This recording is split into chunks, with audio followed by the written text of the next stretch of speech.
얼굴을 보며 축복합시다. 당신은 예수님을 닮을 좀 센 표현을 쓰죠. 당신은 예수님을 닮을 팔자입니다. 시작. 당신은 예수님을 닮을 팔자입니다. 제가 지난 월요일과 화요일 1박 2일 동안 저기 태국 방콕을 다녀왔습니다. 우리가 속한 노회 이름이 서울 노회인데요. 제가 서울 노회 세계선교회 임원으로 섬기고 있기 때문에 이번에 저희가 얼마 전에 서울 노회에서 공동으로 파송한 정아론 선교사님의 선교지를 탐방하고 위로하는 시간 때문에 제가 잠시 다녀왔습니다. 저는 교회 사역 때문에 중간에 이제 왔지만은 그 짧은 1박 2일 동안 제가 설교 시간에 이제 몇 번 말씀드리겠지만 하나님이 예비하신 만남의 축복을 참 많이 경험을 했습니다. 만남의 축복. 예를 들어서 월요일 날 이렇게 만났던 분들 중에 한 분은 우리 노예 어느 교회 모 목사님이 계셨고, 또 어떤 분은 한 분은 그 태국 현지에 계신 가이드 신실한 집사님이신데요. 제가 두 분과 함께 교제하면서 이 두 분이 공통적으로 우리 민족에 최근에 있었던 경제적 환란 중에 하나였던 IMF를 제게 똑같이 간증을 해주셨습니다. 그 모 목사님께서는 IMF 직전까지 학원을 운영하고 또 학교 교사였기에 이제 경제적인 좀 여유가 있으셨다고 합니다. 한참 학원도 잘 되었었는데, 근데 하나님께서 자신에게 자꾸만 부르심, 목회에 대한 소명을 주셔서 나이 40살에 다 포기하고 내려놓고 신학교 들어가고 그럼 미국으로 유학을 떠났다고 합니다. 목사님은 형통할 때에 주님께 순종하고 싶어서 다 내려놓고 갔는데 이제 미국에 들어가서 IMF를 맞았다라고, 그 환란을 경험했다라고 제게 간증해 주셨습니다. 이제 태국 현지 가이드 집사님은 이제 좀 케이스가 틀렸는데요. 이제 그분도 동일하게 주 앞에 좀 헌신된 마음으로 준비하고 있다가 하나님의 자신에게 이 비즈니스 선교에 대한 마음을 주셔서 정말 맘 잡고 태국에 갔더니 바로 간 그 해에 IMF를 맞아서 정말 수개월 동안 말할 수 없는 고통을 겪었다가, 그러다가 정말 우연한 기회에 이 가이드를 하게 되었고, 그래서 그 가이드를 통해서 생계를 공급받고 자신의 자녀들을 책임을 질 수가 있었다는 간증을 해주셨습니다. 그래서 제가 월요일 날 똑같이 IMF를 맞은 두 분의 간증을 들어보며 제가 이러한 공통점을 발견했습니다. 그것은 IMF를 통과했든 피했든 정면으로 맞았든 상관없이 하나님은 이 두 분의 인생을 아주 신실하게 인도하셨다는 사실, 그러면서 이분들이 큰 환난을 겪었지만 낙심하지 않고 오히려 예수님을 닮아가는 간증과 열매를 맺었다는 그런 공통점을 확인할 수가 있었습니다. 자, 우리 예수 믿는 성도들도 이 땅에서 고통을 겪을까요? 안 겪을까요? 똑같이 겪습니다. 우리 예수 믿는 성도들도 감기에 걸릴까 안 걸릴까요? 제가 좀 약간 목감기가 있어서 좀 힘들게 설교하곤 했지만, 그러나 똑같은 고통을 겪어도 다른 것 하나가 있습니다. 그것은 앞서 우리 두 분의 간증에도 나왔지만 오늘 사도 바울이 이러한 말로 자신을 표현합니다. 본문 1절을 보시게 되면 우리가 낙심하지 아니한다라고 말합니다. 여기서 낙심이라는 단어는 절망하다 혹은 용기를 잃어버리다 혹은 지치다 등의 뜻을 갖고 있습니다. 바울도 무수하게 많은 고난을 겪었지만 낙심하지 않았습니다. 그 이유는 그가 하늘에서 내려오는 하나님의 긍휼로 보호하심을 받았고, 또 하늘에서 주시는 그 선물, 하늘의 귀한 보화를 누렸기 때문입니다. 오늘 4장 1절에 보시면 바울은 이 선물을 직분이라고 표현합니다. 그럼 우리가 이 직분을 받아 긍휼하심을 입은 대로 낙심하지 아니했다. 여기서 말하는 직분은 교회에서 말하는 장로 권사의 직분이 아니라 예수 그리스도를 믿는 순간 우리에게 주어지는 부르심을 의미합니다. 우리가 지난주에 나누었던 것처럼 지난번에 고린도 후서 3장에 보게 되면 우리가 예수 믿는 순간 새 언약의 직분을 받았고요, 새 언약의 직분을 통해 우리 모두가 성령의 사역도 하고 또 의의 사역도 세상의 한복판 안에서 섬길 수가 있습니다. 바울은 이 부르심 때문에 잃어버린 영혼을 살렸고 소외된 이웃을 돌봤고 또 그 무수하게 많은 고통 속에서도 예수님의 형상으로 영광에서 영광으로 나아가는 것을 체험했습니다. 그래서 바울은 그 하늘의 영적 부요함을 누리고 있었기에 고난을 똑같이 겪어도 뭐하지 않았습니까? 낙심할 수가 없었습니다. 낙심할 수가 없었어요. 자, 세상 사람들은 돈을 잃으면 낙심하죠. 명예 잃으면, 건강 잃으면 모든 것을 잃은 듯 절망합니다. 그러나 우리 예수 그리스도를 믿는 자들은 세상 사람들이 힘들어하는 것 때문에 똑같이 힘들 수는 있지만 낙심할 수가 없습니다. 왜냐하면 우리들은 예수님의 형상을 담도록 예정되었고 택함 받았고 부르심을 받았기 때문입니다. 믿으십니까? 그렇다면 저와 여러분이 고난 속에서도 예수님의 형상을 제대로 닮아가고 있다는 어떤 사인이 있을까요? 표식이 있을까요? 또 다른 질문으로 바꾼다면 우리가 예수님을 닮아가고 있기 때문에 고난을 당해도 낙심할 수가 없는 이유가 있다면 무엇일까요? 첫 번째로 다 함께 따라해 주시겠습니다. 선한 양심을 가지고 있다면 낙심할 수 없습니다. 시작. 선한 양심을 가지고 있다면 낙심할 수 없습니다. 자, 2절을 보시게 되면 바울의 고백입니다. 이에 숨은 부끄러움의 일을 버리고 속임으로 행하지 아니하며 하나님의 말씀을 혼잡하게 하지 아니하고 오직 진리를 나타내므로 하나님 앞에서 각 사람의 뭐에 대하여? 양심에 대하여 스스로 우리를 추천한다 라고 말합니다. 바울은 성령 하나님 때문에 예수님의 형상으로 변화되는 감격을 이미 누차 고백했습니다. 또 바울은 자신이 겪는 모든 일들의 의미가 바로 예수님을 닮아간 데 있다는 것을 깨달았습니다. 그래서 사도 바울은 어떠한 상황에서도 양심적으로 살아가기로 결단합니다. 즉 마음속에 숨어있는 우상이나 음란의 부분들을 버리기로 결단하고 또 하나님의 말씀을 오염시키지 않기로 결단합니다. 사도행전 24장 16절에 보면 사도 바울의 인생의 좌우명이 여기 기록되어 있습니다. 같이 읽어보죠. 시작. 이것으로 말미암아 나도 하나님과 사람에 대하여 항상 양심에 거리낌이 없기를 힘쓰나이다. 즉 사람들 앞에서 양심적으로 살고 하나님 앞에서도 양심적으로 살아가는 것, 이것이 바로 바울의 우선순위입니다. 여러분 어떠십니까? 양심적으로 사는 것 정말로 어려운 과제가 아닙니까? 최근에 저는 제 마음속에서 사람에게 어떻게든 잘 보이려는 지나친 부담감, 그래서 그 지나친 부담감 때문에 하나님의 인도를 잘 분별 못하는 마음의 악한 습관이 있음을 깨달았습니다. 사람을 기쁘게 하려니까 하나님의 뜻이 잘 보이지 않은 거예요. 한 달 전에 어떠한 과제 때문에 참 무척 고민하며 기도하다가 주님이 어느 순간 제 마음을 비춰주셨습니다. 그래서 형철아, 네 마음에 사람의 난만을 추구하는 마음이 있단다. 주님, 그러면 그 마음 제가 내려놓을게요. 그럼 제가 그 다음 어떻게 분별해야 되죠? 하나님의 뜻이 이 상황에서 무엇인지 어떻게 분별해야 될까요? 그때 주님이 주신 마음은 이거였습니다. 너의 양심은 뭐라고 말하고 있니? 네 양심은.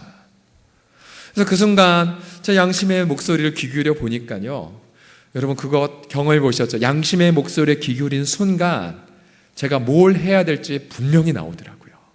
아, 그렇구나. 내가 저걸 이렇게 결정할 것이고 이 과제에 대해서 내가 이렇게 기도해야겠다.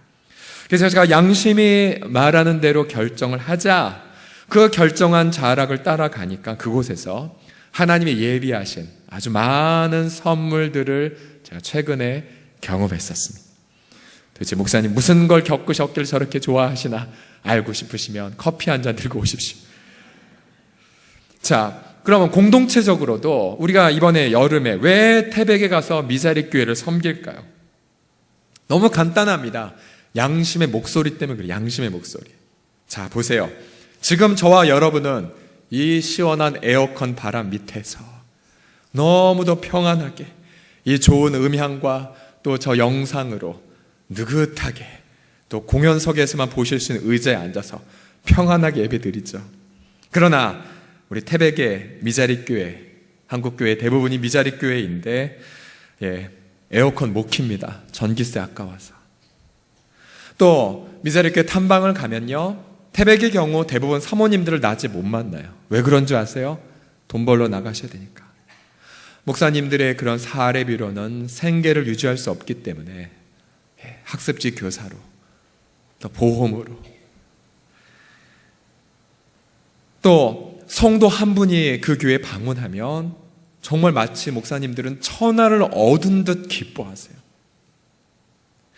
저희가 그 광경을, 제가 한 2006년도부터 매해마다 단기 선교를 국내로 가는데, 제가 그 눈물 또 그 감격을 보았기 때문에 여러분, 제가 양심이 있다면 여름에 여기만 머물 수가 없어요. 단 하루라도, 단 이틀이라도 가서 우리의 마음을 그들과 나눠주고, 그분들이 제일 기뻐하는 게 이 소리예요. 뭐냐면, 내가 무슨 죄가 있어서, 아니면 내가 무슨 잘못이 있어서 내가 이렇게 힘들게 목회하는 것이 아니라 오히려 목사님들, 우리 서울에 있는 자립된 우리 교회 일깨우기 위하여 선지자처럼 지금 태백에 거하신 거라고. 목사님들의 삶에, 그리고 교회에 열매가 많이 없다 할지라도 오히려 목사님들이 그 열매는 지금 우리 마음속에 맺어지고 있다라고. 목사님 정말 사모님 훌륭하시다라고. 그 격려 한마디 하기 위해 우리가 땀방울, 우리의 시간과 정성을 나누는 것 아니겠습니까? 우리가 받은 은혜 나누어 주는 것, 이건 우리의 특권이 아니라 양심을 가진 자가 결정하는 너무나 본능적인 우리의 발걸음이죠. 또 양심에 관련된 사례에 대한 스토리를 제가 태국 가서 이번에 또 들었어요. 그 태국 방콕에서 제가 화요일 날 방문한 곳인데요, 방콕에서 약 100km 가량 떨어진 곳에 이 촌부리라는 지역에 촌부리 선교 센터가 있습니다. 그곳에는 자그마치 태국에서 무려 40년간 사역하신 김정웅 선교사님이라는 분이 계십니다. 지금 저 뒤에 있는 게 촌부리 선교센터 예배당이고요. 제 바로 왼쪽에 계신 분이 김정웅 선교사님이십니다. 자, 이분은 제 모교회인 서울남부교회의 원로 목사님이신 조광치 목사님과 어릴 때부터 한평읍 엄닥교회 같은 교회 출신이신데요. 저도 남부교회 다닐 때부터 계속 이 선교사님에 대한 이야기들을 많이 들었었습니다. 이분이 1976년도에 이제 파송을 받았을 때에 파송되는 교회가 다들 형편이 좋지 않았습니다. 그 당시에 서울 남부교회는 천막을 한 2번 철거를 당했고 아주 힘들었던 정말 그런 교회였었습니다. 그런데 정말 김정훈 선교사님이 태국에 가려 하자 조광채 목사님이 성도들에게 이렇게 도전했다라고 합니다. 우리 모두가 다 선교사로 나아가야 합니다. 근데 제가 그 멘트를 저기서 들었을 때 마음이 뭉클했어요. 양심의 고백이지 않습니까? 다 나가야 되는 것. 근데 조광채 목사님이 이렇게 말씀하셨다고 합니다. 그러나 그렇게 할 수 없기에 한 달 30일 중에서 가장 수입이 많은 날의 소득을 선교비로 바치시다라고. 그 당시에 봉천동의 성도들은 다 판자촌에 살았거든.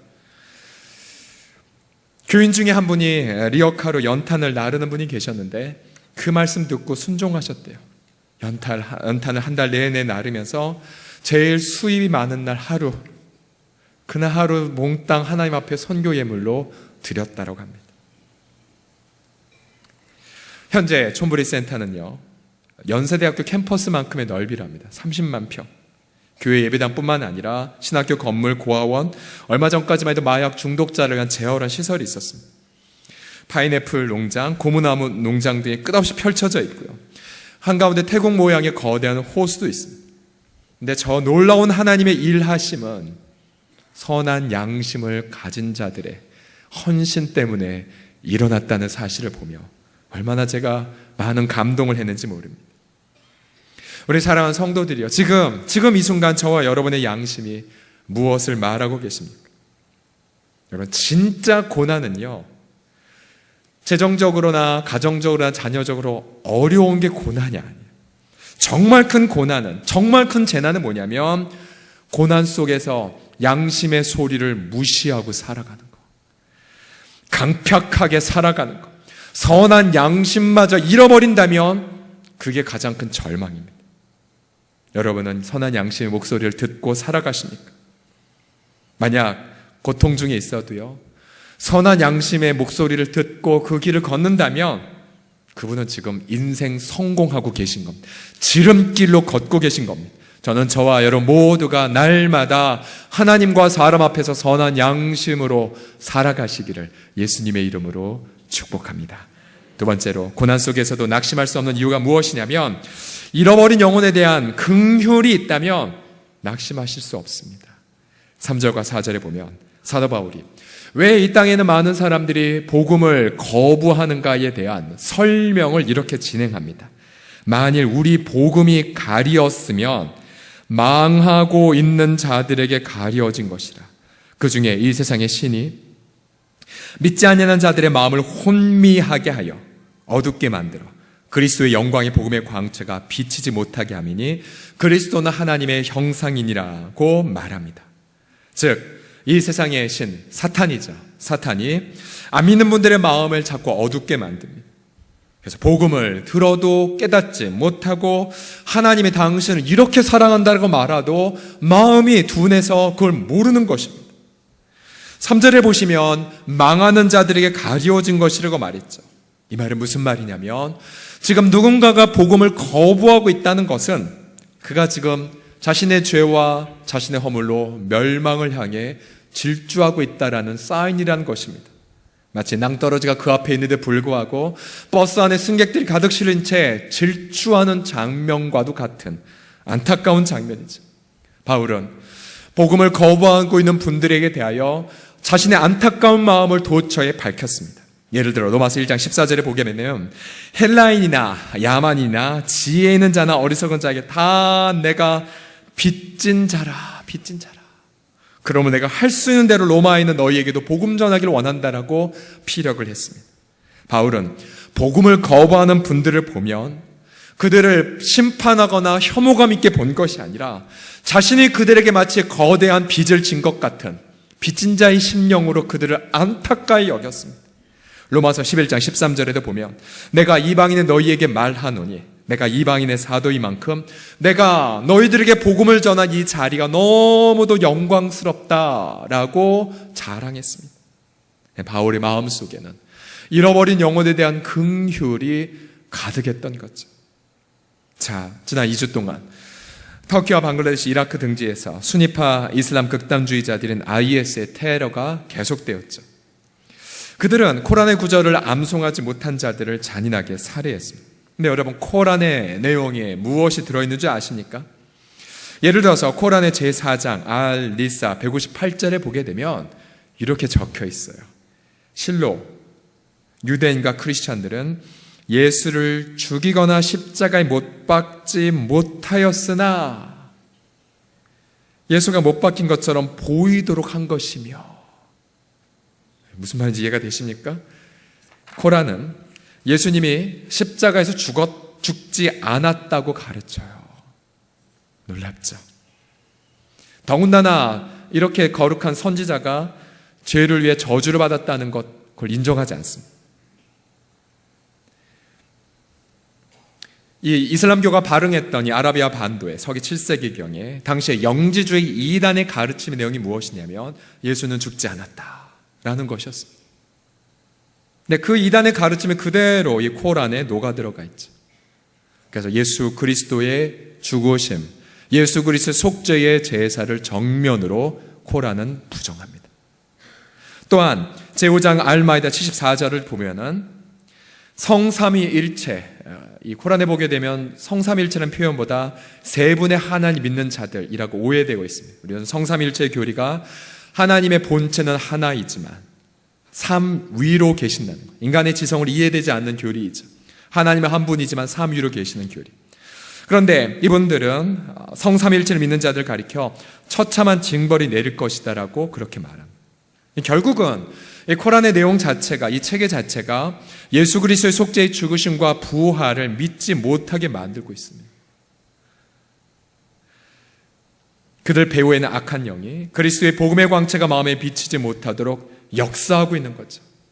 그러니 이슬람의 창시자인 마호멧이 동굴에서 묵상하다 가브리엘 천사를 만났다고 하는데, 정말 그가 만난 자가 가브리엘 천사였다면 예수 그리스도의 십자가의 복음을 부정하지 않았겠죠.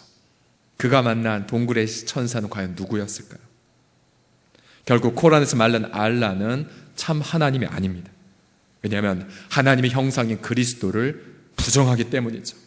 그러기에 여러분, 우리가 이슬람에 있는 영혼들을 바라보면 얼마나 안타까운지 모릅니다. 제가 예전에 2002년도에 싱가포르에 있었을 때에 이 말레이시아에서 온 형제들이 있었거든요. 너무 사람 괜찮았어요. 나이스하고 친절하고 오히려 더 정직하고. 그러나 저들의 마음속에 이 복음을 받는 것에 이 막혀있는 이런 체계들, 문화들, 종교들, 그래서 진정한 하나님의 형상인 그리스도를 바라보지 못하고 있는 안타까움, 얼마나 안타깝습니까? 선행을 해야 구원을 받을 것 같고, 순례를 해야 구원을 받을 것 같고, 그것은 비단 이슬람뿐만 아니라 이 땅의 모든 믿지 않는 분들의 마음도 역시 마찬가지. 인생을 낭비하고 있고. 제가 오늘 본문 말씀 묵상하면서 사도 바울이 긍휼을 받았기 때문에 낙심하지 않았다고 말했죠. 만약에 저도 이 하나님의 긍휼을 받지 못했다면 제가 어떻게 되었을까요? 어떻게 되었을까요? 저는 둘 중에 하나입니다. 둘 중에 하나. 만약 서경철이 고등학교 1학년 17살의 나이에 고등부 여름 수련회 때에 하나님의 긍휼을 경험하지 못했다면, 여전히 그냥 불교의 절에 다니면서 그러면서 기독교를 싫어하고 예수님을 미워했다면, 둘 중에 하나겠죠. 하나는 너무 인생이 허무해서 자살해 죽었던가, 서경철이. 두 번째, 그냥 자신의 큰 키로 방탕하게 살았든지 술 마시며 살았든지, 둘 중에 하나였겠죠. 하나님의 긍휼이 없는 인생 상상할 수가 없습니다. 그러기에 지금 이 시간에도 하나님의 긍휼이 없기 때문에 자신이 저주 아래 있다는 걸 알지 못한 채 자신의 인생이 믿고 있는 바가 전부라고 여기는 분들, 내 인생의 운명은 나다, 내 인생의 선장은 나라고 주장하면서 끊임없이 자신의 힘대로 살아가는 분들, 우리는 그분들을 향하여 긍휼한 마음을 품을 수밖에 없습니다. 정말 우리가 예수님의 형상대로 제대로 변화되고 있다면 그건 내 마음속에 잃어버린 영혼에 대한 긍휼이 가득하게 돼요. 만약에 내가 믿지 않는 분들에 대하여 혐오감이나 판단을 갖고 있다면 그건 잘못된 길을 걷는 것입니다.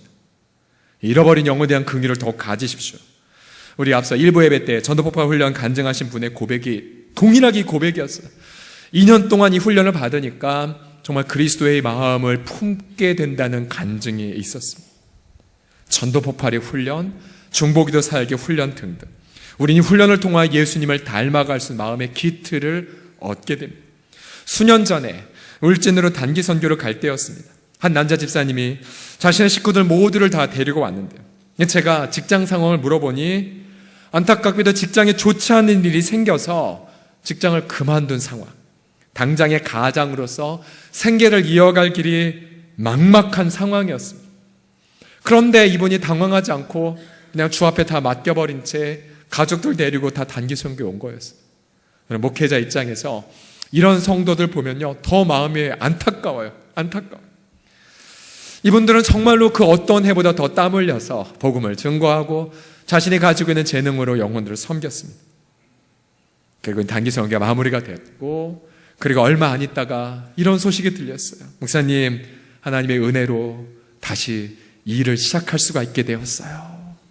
그러면서 감사함으로 이 일을 시작하는데요, 얼마나 그 일 더 개업 예배에 가서 제가 감격스러웠는지 모릅니다. 우리 사랑하는 성도들이요, 지금 여러분 어떠한 고통을 겪고 계십니까? 근데 만약에요, 정말로 고통 중에 있지만 만약 내 마음속에 잃어버린 영혼에 대한 긍휼의 마음마저 없어졌다, 오히려 긍휼 대신에 암흑에 대한 환난, 암흑에 대한 어떤 원망, 판단만 가득한다면 여러분 진짜 재난 속에 들어간 것입니다. 고난 중에도 바울처럼 잃어버린 영혼에 대한 긍휼을 선택하십시오. 여러분, 그 긍휼의 마음만이, 그 긍휼을 순종하는 마음만이 하나님의 인도하심을 경험하는 지름길이 될 줄을 믿습니다.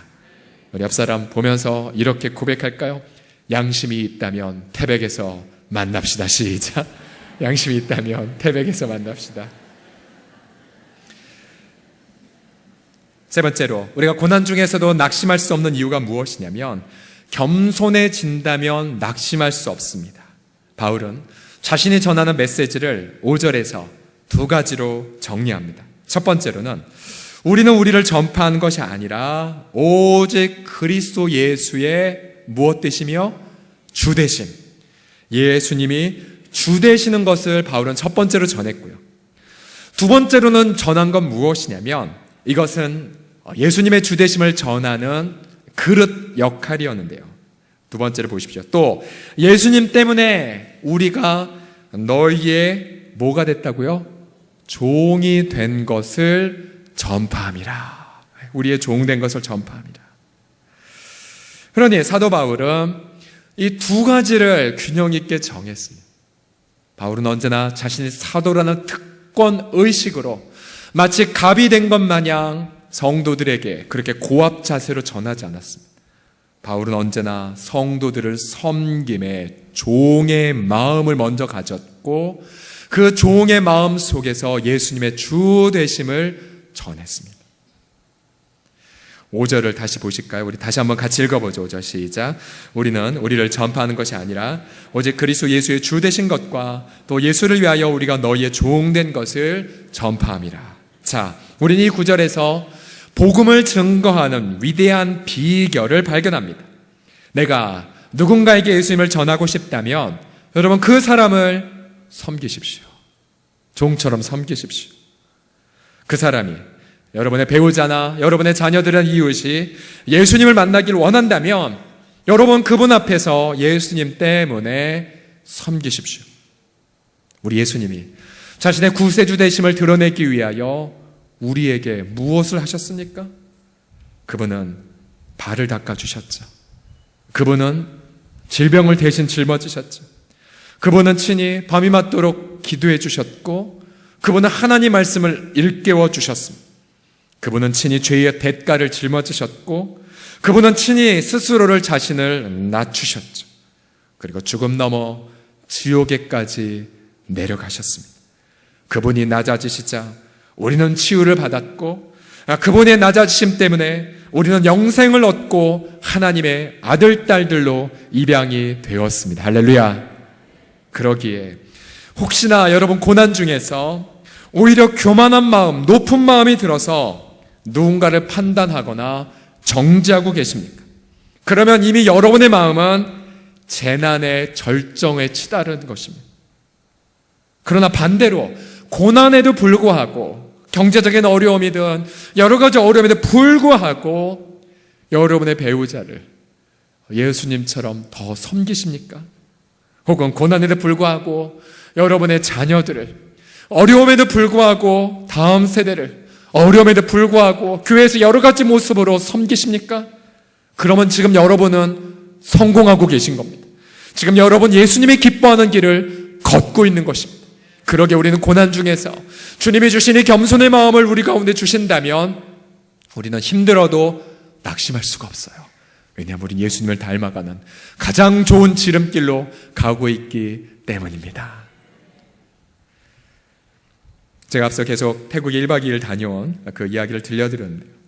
화요일 날 이제 제 공식 일정은 다 마치고 노예 목사님들은 이제 다른 일정으로 다른 곳으로 가시고 저 이제 비행기를 기다리면서 이제 태국으로 이민을 간 우리 교회 성도 가정을 신방을 했습니다. 가정을 신방을 해보니까요, 하나님이 이때를 위해서 이 스케줄을 다 조정하셨구나 생각이 들 만큼 이 가정에 꼭 필요한 기도 제목이 있는 그런 타이밍이었습니다. 최근에 며칠 전에 일터에서 억울한 일을 당한 직후였었습니다. 억울한 일을 당한 직후. 당장에 이제 미래가 또다시 이제 막혀 있는 상황이었었는데, 그럼에도 불구하고 자매와 형제, 남편과 아내가 너무 귀한 고백을 저한테 들려주었어요. 먼저 자매가 이런 고백을 하더라고요. 너무 어렵고 힘들었고 정말 억울했지만, 그러나 사람의 권력이 나의 인생을 좌지할 수 없음을 믿기에 지금 하나님 앞에 기도하고 있습니다라고 선포하고 있더라고요. 너무 멋있는 말을 자매가 들려주었어요. 형제도 만만치 않았습니다. 형제는 매일마다 지금 맥체인 성경 통독을 하고 있답니다. 그 2억 마리 먼 곳에서 이 맥체인 성경 통독을 하고 있어요. 어느 날 마태복음 13장을 읽고 있는데 자신도 분한 마음이 있어서 뭔가 해보려고 했다가 마태복음 13장에 가라지 비유, 밀밭에 가라지를 뿌렸는데 바로 뽑아버릴까요? 라고 주인이 말하자 주인이 하는 말, 가만 놔두어라. 다 자라면 가라지만 모아서 불로 태울 테니까 가만히 두어라. 형제가 그 말씀을 읽고는 마음의 감동을 받았답니다. 내가 이 분한 마음으로 생각하지 말자. 그런 주님 앞에 기다리는 시간을 가졌다고 합니다. 그래서 이 부분은 제가 말씀으로 해답을 주기 이전에 이미 말씀과 성령의 인도함을 받고는 예수님을 닮아가는 길이 무엇인지를 알고 있는 부부였습니다. 그래서 저는 이 부부가 하나님을 경외하면서 낙심하지 않는 걸 보고 정말 많은 감동을 받았습니다. 그래서 화요일 아침부터 저녁까지 부부가 저를 가이드하면서 촌부리까지 데려가주고 했는데요. 운전은 이 자매, 태권도를 했던 자매여서 태권도 제자인 태국 현지 형제가 헌신적 운전을 섬겨주었고요. 진짜 짧은 하루였지만 이 부부의 배웅을 받아 이제 공항에 홀로 딱 들어가는데 정말 감사의 감격이 제 마음에 가득했습니다. 왜냐하면 예수님을 닮아가는 한 아름다운 가정을 목도했기 때문입니다. 우리 사랑하는 성도들이요, 지난 한 주간 있었던 모든 일들은 예수님을 닮아가는 과제로 주어진 것입니다. 그렇다면 과연 지금 이 순간 저와 여러분은 하나님 앞에 선한 양심을 가지고 계십니까? 지금 이 순간 잃어버린 영혼을 향한 긍휼을 품고 계십니까? 지금 누군가를 향한 겸손의 섬김의 마음을 갖고 계십니까? 그렇다면 지금 성도님은 예수님을 닮아가는 성공을 경험하고 계십니다. 기도하겠습니다. 우리 다 같이 양손을 자신의 마음에 얹어주시고요, 우리 같이 시간에 하나님 앞에 기도할 때에 이 시간 고난받으신 예수 그리스도를 바라보십시오. 그리고 예수님의 그 손에 있는 못자국, 또 예수님의 몸의 허리에 있는 창자국을 바라보십시오. 우리가 바라보는 순간 주의 성령이 우리 가운데 임하여져서 낙심하고 싶은데, 절망하고 싶은데 낙심이 되어지지 않고 절망이 되어지지 않는 무엇인가의 견고한 반석을 경험하실 겁니다. 성령이 주신 마음이죠. 세 가지 마음, 선한 양심과 잃어버린 영혼에 대한 긍휼과 겸손의 마음. 그러면 절망할 수가 없어요.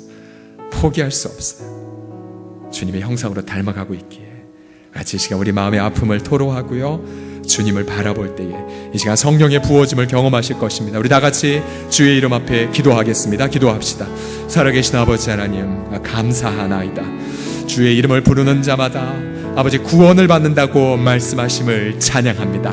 이 시간 아버지 승천하신 우리 주 예수 그리스도로 말미암아 유일한 하나님의 형상이신 하나님의 독생자이신 예수 그리스도로 말미암아 우리 가운데 하나님의 성령을 부어주셔서 아버지 하나님의 그 성령으로 말미암아 아버지 결코 낙심할 수 없는 견고한 토대 위에 우리가 세워졌음을 깨닫고 아버지 하나님의 날마다 선한 양심으로 살아가며 때로 누군가의 마음에 상처를 주었거나 때로는 아버지 누군가의 마음에 비판과 또한 그 사사를 끼쳤다면 아버지 이 시간 주 앞에 회개하며 우리가 다가가서 먼저 이웃을 배려하고 또한 선한 양심으로 살아가는 그 길, 내가 아버지 양심의 소리를 아버지 하나님이 무시했다면 아버지 양심의 소리를 회복하여 아버지 하나님의 그 인도하심을 섬세하게 체험하게 하여 주시옵시고 아버지 잃어버린 영혼에 대한 긍휼을 더욱더 품게 하여 주시고 아버지 세상 사람들과 동일하게 세속의 마음에 지쳐서 아버지 하나님이 주신 그 뜨거운 마음을 잃어버리는 것이 아니라 하나님이 주신 그 사랑과 우리 예수 그리스도 주시는 그 마음을 좇아서 날마다 하나님의 기쁨과 감사함으로 나아가는 우리 모든 사랑하는 성도들이 주 예수 되게 하여 주시옵소서.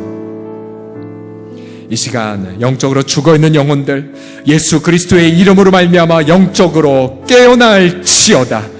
날마다 우리의 영혼을 새롭게 하시는 주님, 우리 예수 믿는 성도들이 세속의 거대한 그런 물질과 쾌락에 휩쓸려 가서 삼손처럼 두 눈을 뽑힌 채 하나님의 그 능력을 잃어버리지 말게 하여 주시옵시고 오히려 다니엘처럼 순결하여 하나님 부어주시는 거룩의 능력으로 날마다 예수 형상을 닮아가는 아름다운 특권을 일터와 가정에서 체험하게 하여 주시옵소서. 대저 주는 영이시니 주의 영이 계신 곳마다 자유함이 넘칠지어다. 그리하여 이 땅에 우리로 말미암아 그리스도를 닮아간 아름다운 흔적들이 이 여름에도 시원하게 이 한반도를 강타하게 하여 주시옵소서. 예수님의 이름으로 기도드립니다. 아멘. 하나님께 감사의 박수 올려드리겠습니다.